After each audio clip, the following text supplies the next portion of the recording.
ভারত ছাড়া আন্তর্জাতিকভাবে আওয়ামী লীগের আর কোনো বন্ধু রাষ্ট্র নেই।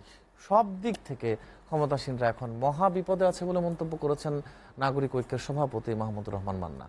জাতীয় প্রেস ক্লাবে গণসংহতি আন্দোলনের আলোচনা সভায় মন্তব্য করেন তিনি।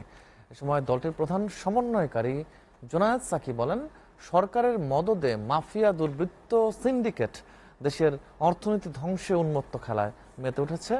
কোন পরাশক্তি দেশ দখলের চক্রান্ত করছে, সরকার প্রধানের কাছে তার স্পষ্ট ব্যাখ্যাও দাবি করেন জোনায়েদ সাকি। সাজ্জাদ জাহানের প্রতিবেদন।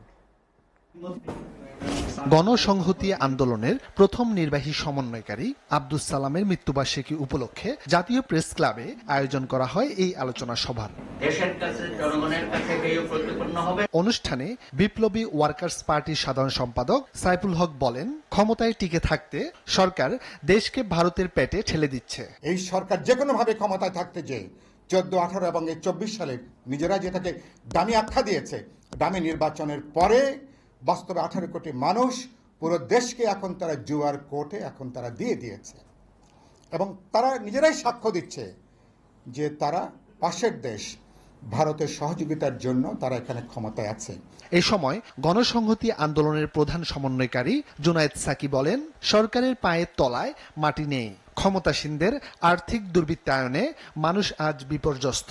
অবশ্যই বাংলাদেশের মানুষকে জানাতে হবে কারা এই প্রস্তাব দিয়েছে, কারা এই ষড়যন্ত্র করছে। বাংলাদেশের স্বাধীনতার সার্বভৌমত্ব অন্যরা দখল করে নিবে, এটা অবশ্যই বরদাস্ত করবে না।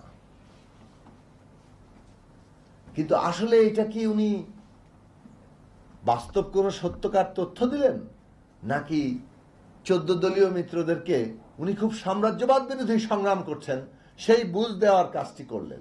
সব দিক থেকে ক্ষমতাসীনরা এখন মহাবিপদে পড়েছে মন্তব্য করে নাগরিক ঐক্যের সভাপতি মাহমুদুর রহমান মান্না সরকার পতনে জনগণকে ঐক্যবদ্ধ হওয়ার আহ্বান জানান। আন্তর্জাতিকভাবে তাদের কোনো বন্ধু আছে এখন? আমেরিকা তো নাই, ইউরোপিয়ান ইউনিয়ন নাই। ভারতের সাথে বলেছিল না আজীবনের বন্ধুত্ব, রক্তের সম্পর্ক, স্বামী স্ত্রীর সম্পর্ক। যখনই তিস্তা দিতে যায় উড়ে উড়ে ফরেন সেক্রেটারি আসেন। এইবার এসে বলেছে না, আমরাই টাকা দেবো, ওদের টাকা নিও না। সাজ্জাদ জাহান, এসএটিভি, ঢাকা।